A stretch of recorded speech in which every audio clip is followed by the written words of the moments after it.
Hello. Welcome to, not about to say the Spanish wine experience, it's not our podcast. Welcome to the YouTube. To the close shop. To the close shop and the closing of our incredible November box. It's the last wine of this month. Yeah. We're going out with a big boy. Who have we got? Of course, my dad, Fabio, the usual drunks are already here. While we wait for people to arrive, let me open this. Well, so this is the last bottle of this box, but not the end. It's already on sale in our website and here in the shop. The December box, which is amazing. But first things first. Today is your last chance to get into the prize. Yes, and we have got a couple of people. I won't say their names. A couple of people. Of all of our boxes, this box we've had the most different number of people. There's about 8 or 9 people who've been regularly doing photos. So it's not just Fabio against everyone this time. Yeah. We have a nice wide range. And this is also, I think, the most artistic photos we've ever had. People have been like, with like the focus, and like, I've paired this with this meal. There's Ulrich, if you're watching. Ulrich does these very artistic photos. He's one of our Swedish fans, and he does like, this is what I had for dinner. So yes, quite a few people in the running. And what could they win, Mr. Madrid? What could they win? This month's prize is a trio. It's a trio of bottles. A trio of Toro. Uno. Matsu trio. This is the El Pícaro, El Viejo, Oh Jesus, my God. and El Recio. So these 3 bottles of Toro can be yours. If The size of his face. if you win the prize this month. So what do they have to do? Well, you only have to Send take a us picture money for of free. today's wine Mm-hmm. and tag us in Instagram, in Facebook, in Twitter, OnlyFans, in OnlyFans, TikTok, Grindr, etc. Can you tag people on that app? I don't know. Hashtag best night of my life. So yeah, at Madrid Daracot, and as long as we see it, we'll put you on the list. And next week when we start our December box, which we'll talk about in a moment. And if you haven't tried these wines, they are not gonna be.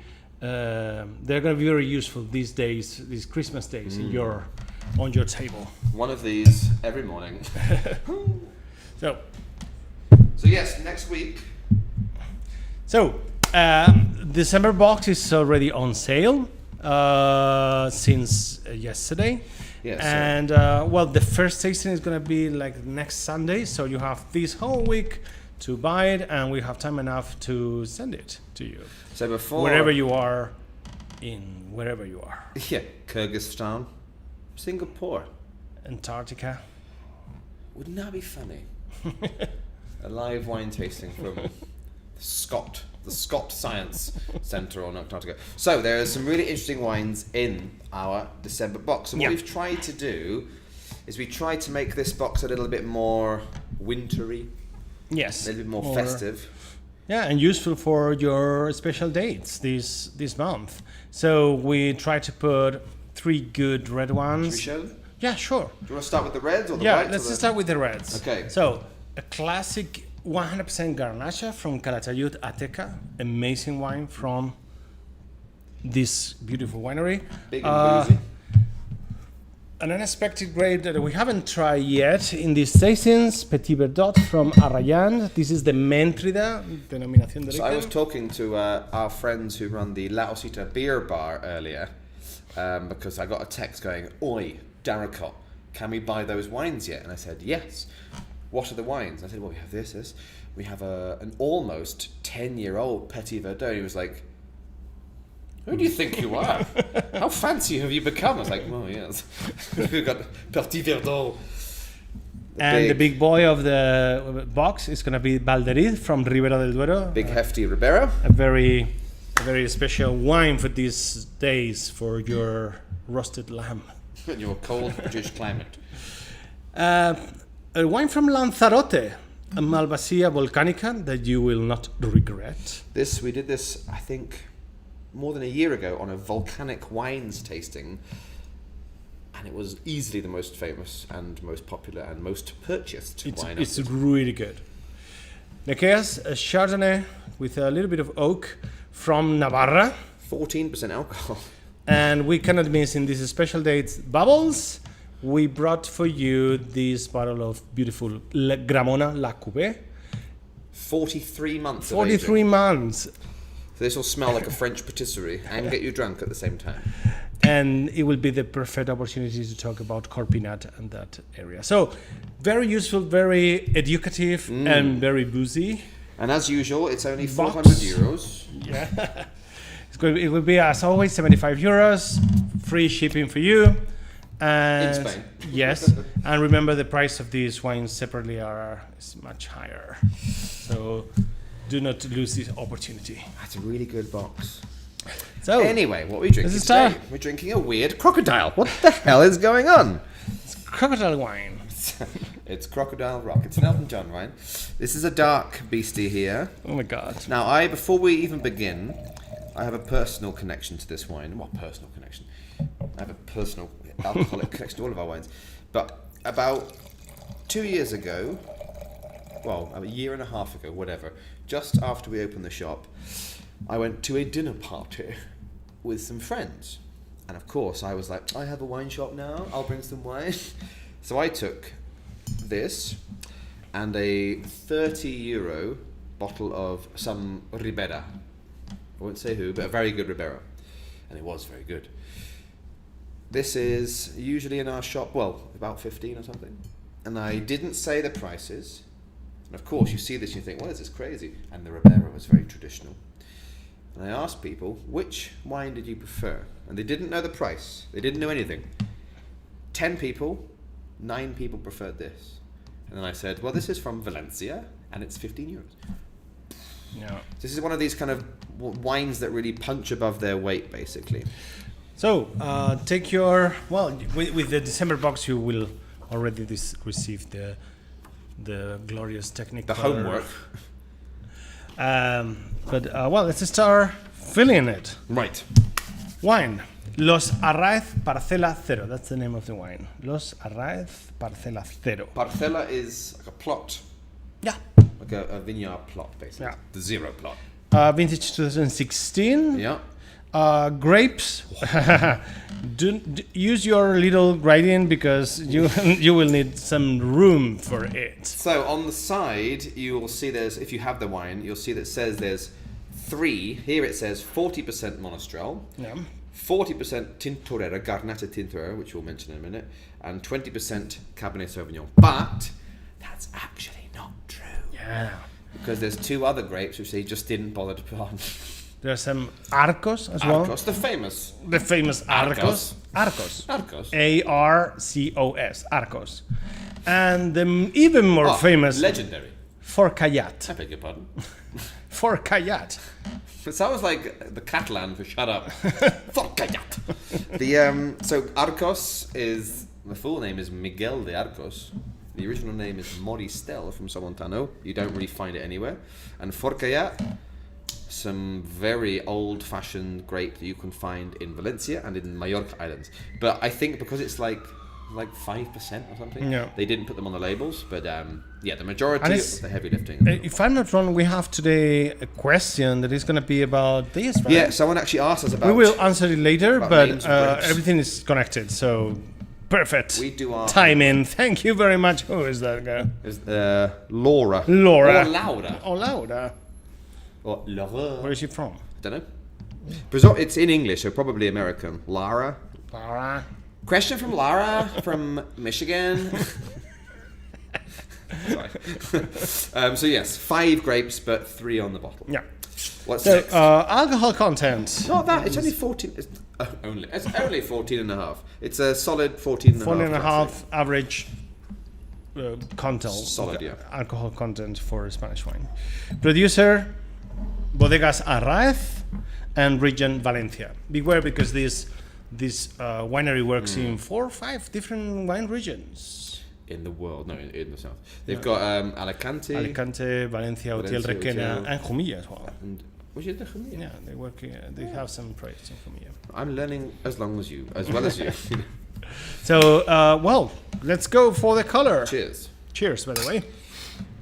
Very dark. This is cherry color. And there's a little bit of kind of orangey sort of brick red Dark towards cherry. the edge. And it has a little bit of... You can see the orange at the edge. Yes. This has had aging. It's had 18 months in oak. 18 months. I In- thought this was going to be a roble. It's not. No, this is. I guess this would. I mean, it was my guess for the price. Yeah. This was going to be a roble. I mean, in theory, this is a reserva. If it was, Sure, if it was Riojan. So you can see the color at the side. There's also, I don't know if you can see, there's bits. This is sometimes in these kind of low intervention or small wineries, you might get a little bit of sediment, which is perfectly natural. But yeah, it's got aging. This is you said 2016, right? Yeah. So it's only 4 years old, but well, you can't see there. But there is a sort of a slight orange terracotta color towards the very edge of the rim, and that is from the aging. aging. Mm-hmm. Why is this that color? Because it's a little oxidation. They add orange food colors. Oh, I knew it. I knew it. Bit of oxidation. So when you age wine, as you all know, you lie them down in your little wine cabinet so the liquid is always in contact with the cork. So the cork is always moist.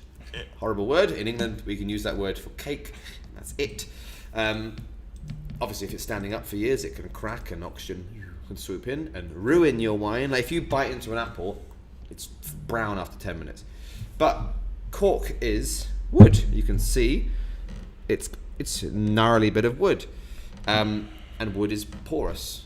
My parents and So I... there is like a micro... Micro-oxygenation, yeah. Okay. My parents and I actually, a couple of years ago, we were driving down in the Sierra de Aracena in South Extremadura, northern Andalusia, where they have all the ham, and we found all the cork trees. And it's so weird. You know when you have a sheep and you shave the Yeah. sheep and it grows back? I've gone. When I hired the motorhome, Yeah. we went to this Extremadura part Uh-huh. and we saw the hundreds and thousands of these trees. Do you see them close up? Yeah, So if you can imagine a tree, it is ridiculous. yeah, it's just like, it's like a sheep, but it's not wool, it's just cork on a tree, and it's so weird. So it will breathe, and that will change the color, yeah. So Well, yes. Anything else? What do you think about the color? Anyone got any an suggestion? opinion on color? Do you see yellow? Do you see blue? Oh, Fabio says today is the last day, or can it be tomorrow? I don't understand that question, you ridiculous man. I think he's drinking too much. Oh, I see. For the votes? No, you can keep if you drink this wine in the next week. Yeah. It still counts. Yeah, Yeah. it's until the next next day, one, the first bottle of the December box, when we will know who is the winner. Victorious. Who is the winner? This is a ginormous nose. Yeah, it's what I got is a lot of ripe fruit. It's really like stewed, Yeah, super ripe fruit. but you get here the oak, A lot of oak, tobacco. tobacco. There's a nice kick of vanilla as well. It's not. sweet spices. Yeah, it's not a sort of a gentle nose, is it? It's like Valencia. Fabio, I had it 2 weeks ago. It was the best of the box. Well, What are you drinking now? what are you drinking now? Water. Yeah. So that's what I think. Well, we could say this is the classic Mediterranean profile in the aromas. Not subtle, big and juicy. Yes. and lots of a lot of All character. Mediterranean wines, especially this part of Spain, this Levante arc of the Spanish seaside. It's very aromatic. Yeah, I thought Jumilla, Alicante, Almansa, they tend to be like boom. Big Yeah, and ones. Yekla, they're always Yekla, very yeah. much. I mean, this. I think. Just looking at our map. I think over the last few months. By the way, you will get one of yes. those as well. Oh, what's this? Oh, nice. Good segue. Oh, you mean this? The wines in the southeast, like the ones you mentioned, those regions, I think over the last year they've become some of my favourites. Yeah. Of course, one thing is the value. They're always very cheap down there. But they're those kind of... you say a thing. Yeah, there you go. All those regions in the southeast. You have a lovely phrase that you say, which I use a lot, which is vinos que te abrigan. Yeah. Which are wines that coat you and keep you warm. And they really are these very pleasing, full, not delicate, elegant, although you can make them delicate, but they're kind of those wines that when you smell them and drink them, you go, oh, yes, that's a red wine. Yeah, they tend to be very aromatic, but also alcoholic. Yes. And I guess it's because of the amount of sun we have there. And It's the sugar. It's a little bit sunny, yeah. It's a little bit sunny. Famously It's not a little cold. bit hot. Yes. How? You cannot see in the map, but in the north of Africa, there is a popular place called Sahara. Andalusia. Oh, right. Sahara Desert. Yes. Have you ever Oh, heard about it? It's a small little Yeah. sandy beach, isn't It's it? very popular there. Yeah, okay. A lot of British when people it's on holiday. when it's hot there, that is almost all the time. You feel it in the south of Spain. Yeah. Sometimes you feel it in England. No. Yes. When it's really hot, one of those Sahara storms. Ah, yes. That, cross all Europe, The one day a year we call summer. and they boil the. I was going to say something very rude. What are you going to say? Of Yes. those Little people British people going, oh, it's Yeah. very hot today. in Brighton. Yeah. They boil the Brightonians. So yes, anything else on the aroma? Fabio says chamomile tea. Chamomile. Chamomile. You sure? Just let it I out. used to have a chamomile It was every night, It was 2 weeks ago. and it's the first connection. This doesn't remind you? No. Good night, Mama. Good night, Papa. Actually, I drink chamomile because it reminds me Of Arráez Parcela. Arráez. All right, anything else? Or should we move on to the taste? Okay, so olfactory phase. That's what we Oh, that's what we did. Sorry. Tasting phase. All right, finally. Tasting phase. Let's try it. Boo! Oh my God. Massive. It's not subtle at all. It's subtle as a brick thrown to a window. Yes. It's as subtle as a car crash in the fog. Yeah. It's really big. It's quite is creamy small. and soft, but it feels like a wine which is more alcoholic and bigger than it is. It's actually quite elegant. But what I like is all of those flavors that you can smell. Spicy and long. All the spice, all the barrel.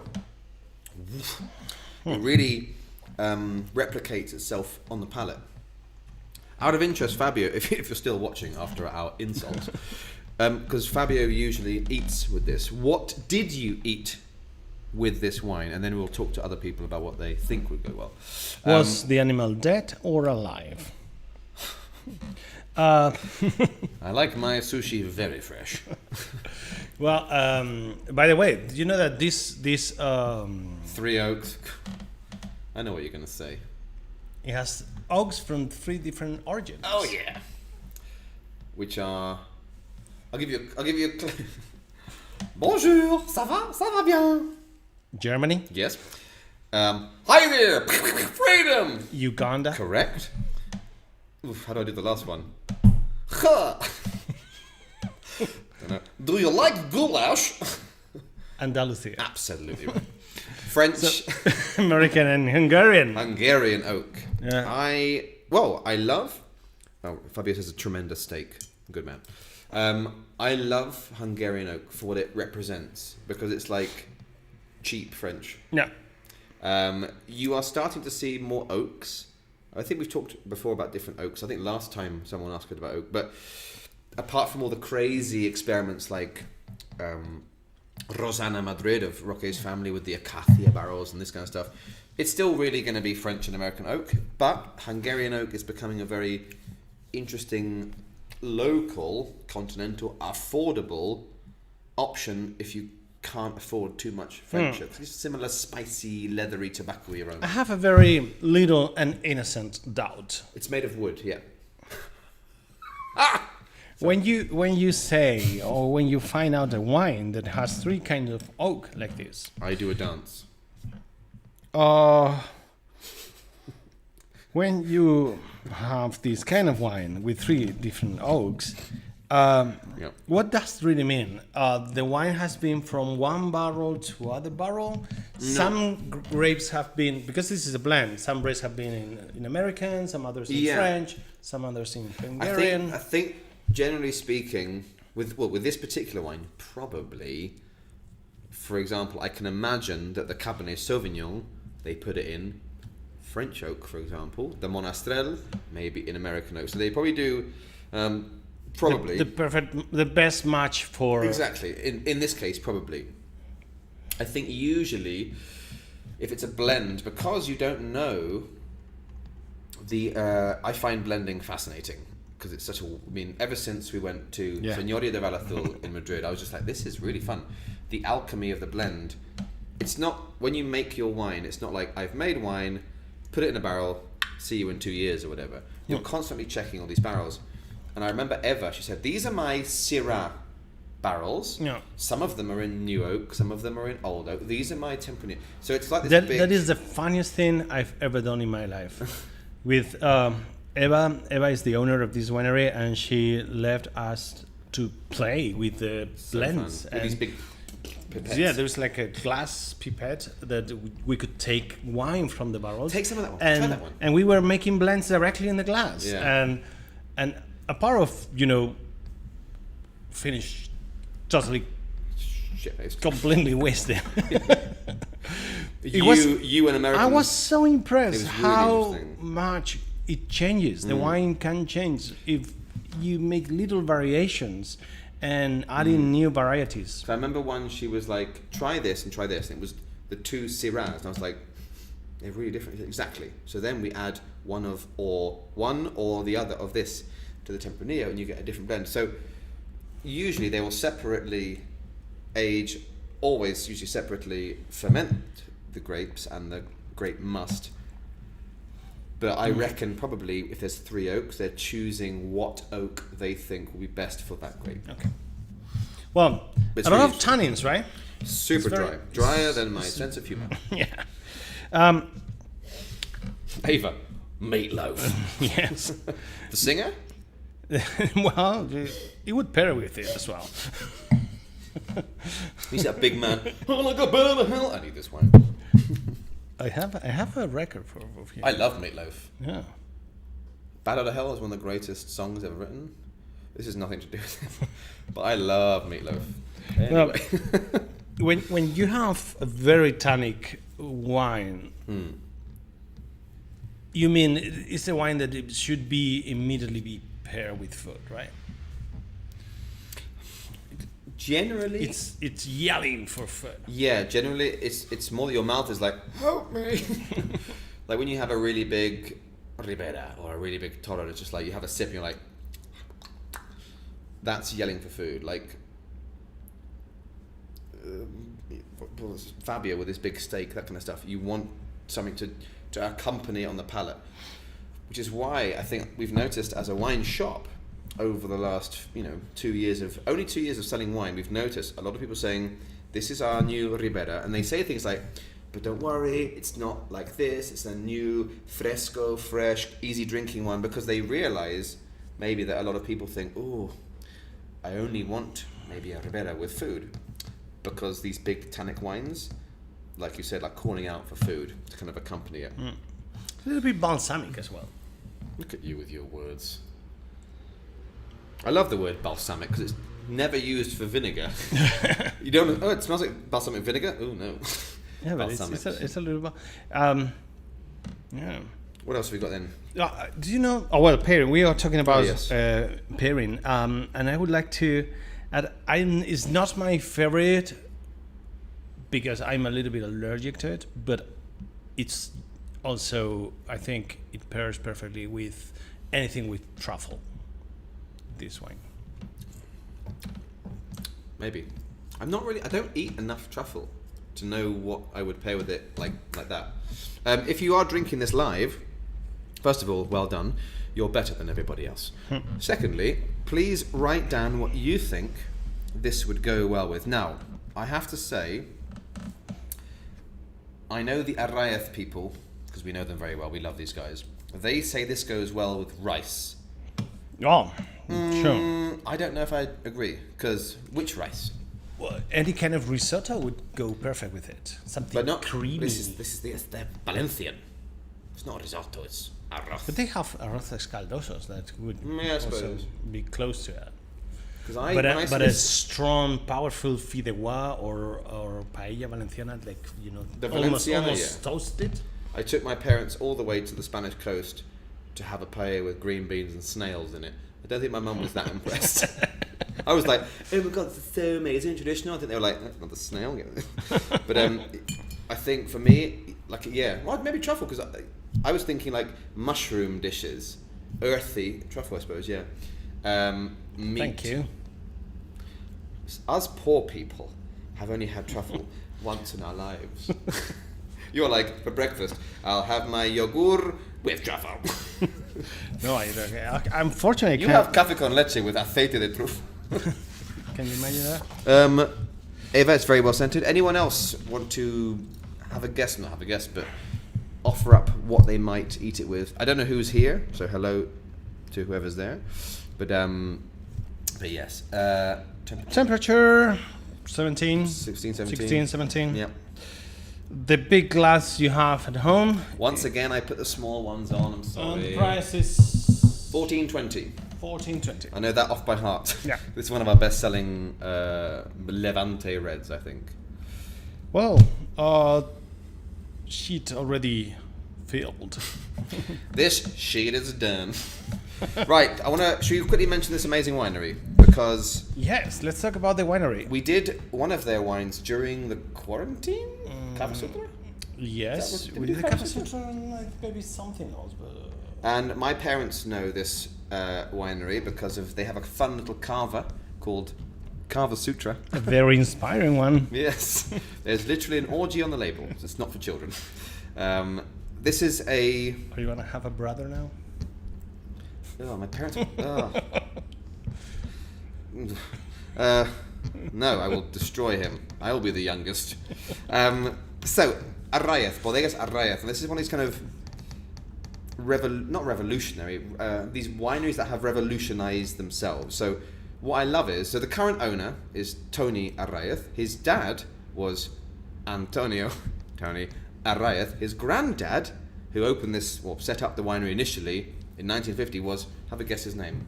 Juan Pedro. Juan Garcia Pedro Jimenez de los Santos, Okay. otherwise known as Antonio. So it's 3 generations of Antonios. Or Tony. I think we have a picture of... Is that Tony? You've got the background of the thing. Let me There he fix is. it. This is Tony. So he's the grandson of the owner, opened by Antonio. And what I like is he says, our wines are the shameless wines of the Mediterranean, which I think is quite cool. They originally was built in this little area called Font de la Figuera. They had these 3 old wineries that used to be there, and they clubbed them together to make Arráez. Now in the 1950s, so this is 70 years of history, this place. In 1950, it's literally 70 years this year. It's the anniversary. Yeah. I just realised. Congratulations. Well done, guys. You're so smart. It used to be bulk wine. In the 1950s, there weren't really many high quality wine regions in the country. People were it was a subsistence. It was another crop, They're not making Chateau Neuf de Pape in Font de la Figuera in Valencia. It's just, let's make wine. Now, when his dad took over, so Antonio number 2,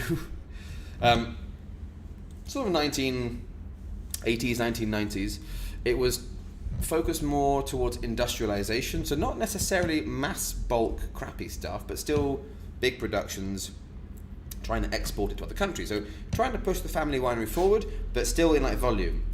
Enter Tony Jr. Hey, I'm Tony Jr. Sorry, enter Tony Jr. This chap. Here, he looks like a mob boss. Hey, my name's Tony Arráez. He was like, no, this is not going to happen anymore. We have amazing crops here. We have some old autochthonous varieties, which I'll mention in a minute. We have this incredible land. Valencia is and Alicante, very good wine land. So he was like, let's push ourselves forward, modernize. I think you saw some of the labels. You can see this one here. You know, this is not, I mean, we have people who go, ay, me encanta la etiqueta. I love the label. They've got really funky labels with, there we are. Yeah, it's so cool. They've got the crocodile one. Oh, it's so cool. Those of you who know me well will know I bloody love dinosaurs. They've got a triceratops with a man riding it. They've got a fish with an old airplane pilot. This is why Spain is really fun. People like Tony, like Casa Rojo, like the Matsu, like the ones you can win. Look at these labels, they're so cool. Thinking outside the box, thinking, okay, we have good wine, but we're from an area, Valencia, people don't maybe know us as a region. How do we get people's attention? Boom, eye-catching labels. And we can tell you from wine seller's point of view, a good label sells wine. Well, maybe we should have a quick, before we carry on, maybe a little quick discussion. How important for you, first of all, when you're buying wine, I know it's different now, we have different knowledge, we're so smart, but when you're buying a wine, imagine you're on holiday in Spain, or you're in Murcia, or wherever you are, going in a caravan, and you go to a shop. Even with your wine knowledge, do you still do you find labels important for you? Yeah. Yeah. Yes. Yeah. Well, with the label, you can identify easily bad wine. Yeah, there's a particular style of label which looks. Especially labels trying to imitate other labels, trying to pretend to be what they are not. This cheap €2 Rioja says Chateau Margaux. What? I think it's useful. I appreciate a lot the information in the label. The more information, useful information. I hate poetry. If I want poetry, don't worry, I will buy a book. But please don't use the label for The Australians, the New Zealanders, and the Americans are very bad for this.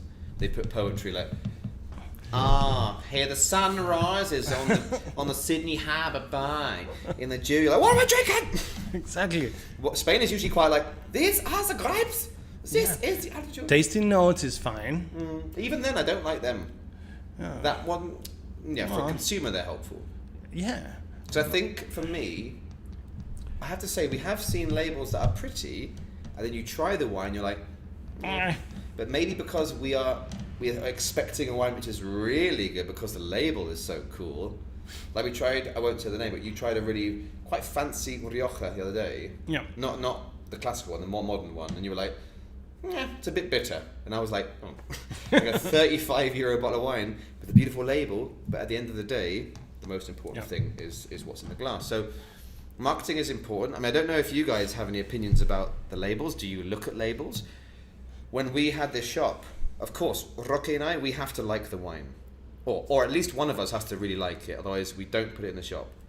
And then we check with Vivino and the critics, and we usually try to, unless the wine is amazing, we try to make sure the label is attractive, because so many times people go, oh, that's nice, I'll buy it. Yeah, exactly, because sometimes the wine is the people buy wines for presents, for example, and they want the wine to be, the label to be part of the present, to be part of the, the image of their. They want people to go, and they don't want to arrive with a crap label, and that's why it's so important. But for example, one of the labels of Casa Rojo, El Gordo del Circo, the label is a fat man. I'll show them. Yeah, it's very please. good.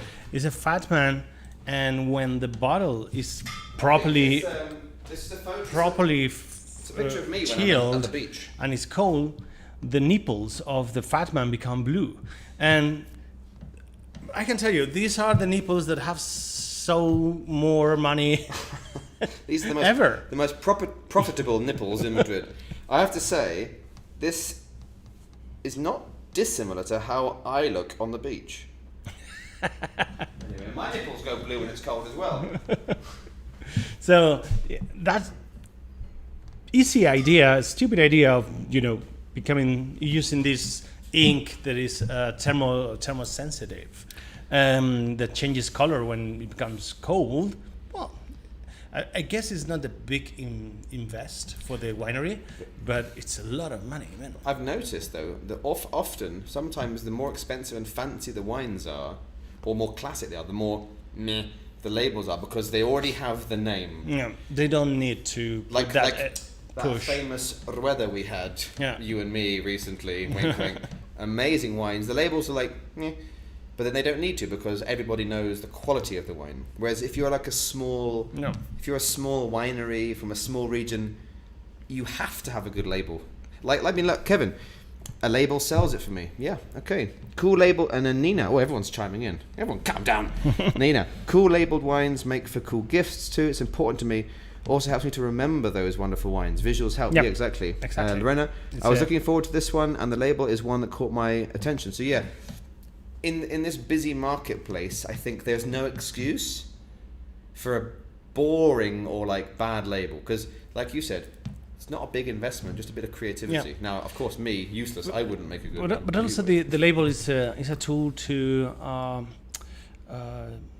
choose your target, your audience. Yeah. Of course, I mean, this is not the kind of wine probably a 75 years old woman will buy. Hang on, probably. my mother might buy this. Mum. She is always young. Hang on, yeah, it's young at heart.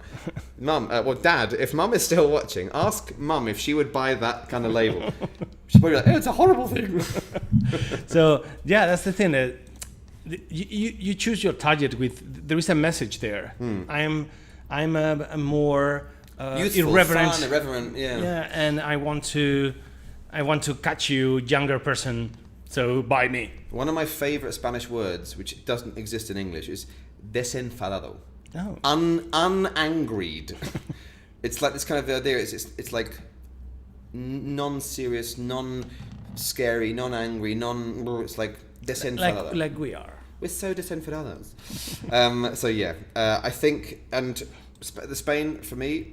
Okay, I cannot speak for every country in the world of wine, but certainly in the old world, in my experience, which is quite a bit of experience comparatively, Spain is the best for marketing. I remember 5 years ago, I was doing a food tour, and I had a graphic designer on my food tour that I was giving from New York. And he said, man, I came for the tapas, I'm staying for the wine labels. And I was like, really? He's like, they're just so creative, man. Because usually this is the kind of stuff you find in the new world. You know, like in Australia and America where there's no rules. So yeah, Spain, marketing. Anyway. Well, let's, Good question. Do you think that's a Spanish market thing, since most wines are cheap and good here? Differentiation needs to come from somewhere else. Yeah. It was a very intelligent comment. Yeah. Doesn't suit you. Because he's not drinking. He's sober. He's having a milkshake. It's a sober question. I don't know. I mean, I'm trying to remember what I had. If I remember rightly, Portugal. I think it's a way of Spain getting its name out there compared to the competition, which is France and Italy, and against their own regions like Rioja. Right, Rioja in general is more traditional, labels-wise, and tradition sells. So if you're from Valencia, where most people don't know, I've had people who are Spanish and go, "Hay vino en Valencia," and you're like, Valencia, well, Roque will give you the fun facts in a minute about Valencia. Is old and big and productive and classic, but no one knows it. So also within the sort of the native market, they're trying to differentiate themselves. Mum doesn't buy the wine, but would go for the dinosaur. Nice. Right, Roque.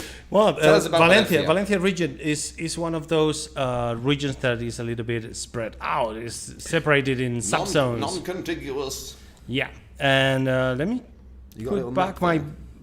little map is here. Here, there we are. Here we are. But I have something better. You've got to zoom in, haven't you? Look at Yes, that. Very good. Boom. So as you can see, these are all the wine regions of Valencia. The darker one is Valencia, DO. The light, the more pink here is Alicante, the upper one is and the Utiel, other one is Utiel-Requena. I did my Erasmus in Alicante. Oh, really? My first contact to Spain is Valencia community. That's why you speak so fluent. My Valenciano. So fluently, you're the Valenciano. Beat Valenciano. What's that? No, that's the Portuguese. land of Portuguese. Valencian is it basically just Catalan? And Manchurian. Oh, Manchurian? Yeah. From China? So anyway. the wine region is divided in four subzones, sub areas: Alto Turia, Moscatel de Valencia, Valentino, and Clariano. And in total, there are like 66 municipalities involved in the wine region, so it's quite big. Obviously, weather super Mediterranean. It can't be more Mediterranean. Yeah. That's It's probably the most Mediterranean bit of Spain, Valencia, really. Yeah. So we have those beautiful muscats from there. We have these wonderful dry muscats as well. Here we are specialized in those wines already, and three or four of them are from this area. Yeah, shared with Alicante, that kind of Valencia, Exactly. Alicante, they work really well. But especially the reds, they are made mainly with Monastrell and Garnacha. And, well, as you are drinking, as you are finding out right now, it's these kind of warm wines. Que te abrigan. Yes. Very tasty. And Umami. yes. It actually is. Umami is a good word. Meatloaf. It's a super productive wine region. Yeah. 42 million liters of wine every year. Last year, That's quite a bit. 42 million. And how much of those 42 in percentage, how much goes abroad and how much is sold inside as well? Now, I've had when you ask me these questions, I've had a weird time because I've either been really good or massive fail. Now the question is, do I gamble? Because I know we did Jumilla and that was everything goes away. I'm gonna say 55% national. No, 30% national, What? 70% international. So it happens like in all the Bloody Mediterranean. hell, so All it's the like Mediterranean Jumilla as well. Mediterranean wines tends to be very internationally market. Where are they going? I don't know, but 70% of the production goes abroad. So, That's bonkers. yeah. If there's anyone here, or if anyone watches from America and you want to leave comments when this is on our YouTube, or anyone in the world who ever sees this, Let us know. let us know, because we don't know where these are going. Because Jumilla, I know, goes a lot to the US, so maybe Valencia is the same. But Britain, which is Spain's second largest wine market apart from the US, it's still all Rioja, and there's a few other things, but you never see Valencia wine. So if anyone there knows where Valencia wine's going, please let us know. 35. We had a question, right? Yeah, so this is an interesting one. So we saved it for today from Laura, wherever she's from. She says, this is why we saved it, because of this bottling. Do you, or does one, oh, hang on a minute. I'm in California. We see a few from Valencia, not as many. We know Valencia very well, so I'm always on the lookout. Good. Good. So California. So if you want this, go to San Jose or something. Do you know the way? Burbank. Do you know the way to San Jose? Burbank, California.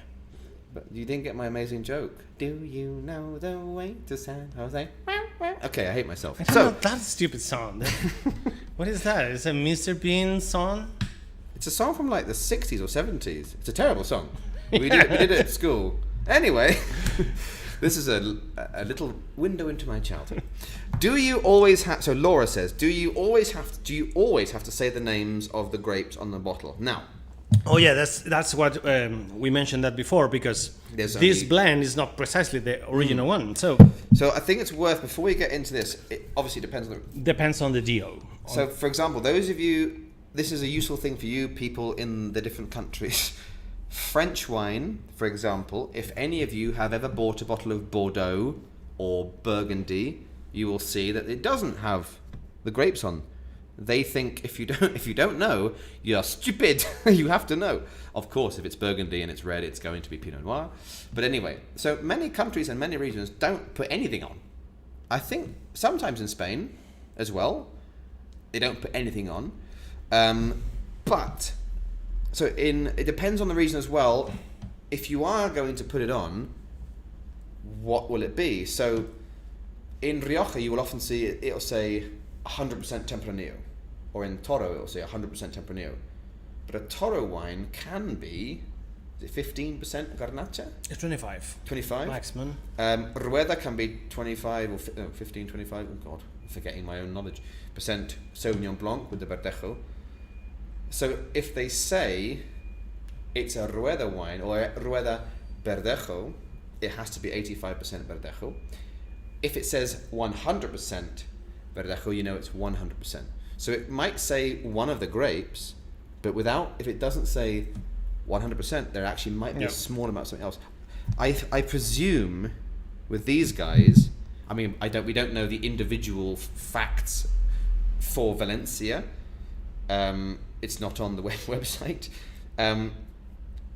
Probably they were like with such small proportions of Forcallat and Arcos, two grapes. Nobody knows that they don't think to bother putting it on. But it depends on the region. Yeah, well, the thing is, why they hide it on purpose? They are saying why they are hiding these varieties on I don't know. purpose. It might, maybe they think maybe it would make people not want to buy it. Yeah. People going Forcallat? Oh, I would never drink a wine with Forcallat. When I was a child, I said I would never drink Forcallat. I don't know. It seems weird because this is the thing I genuinely don't understand about Arráez, because they are one of the best wineries in the area for autochthonous varieties. They have a white wine, which we did a podcast about, which you can listen to, on a very weird and rare white grape called Verdil with a V, Verdil. They have 100% Argos, and I think they plan to do 100% Forcallat. So they're very much trying to give importance to these local grapes, but they didn't put it on here. My guess is they were small proportions, and they just didn't think it was worth the space, maybe. So obviously, there's no easy answer to this question, Laura.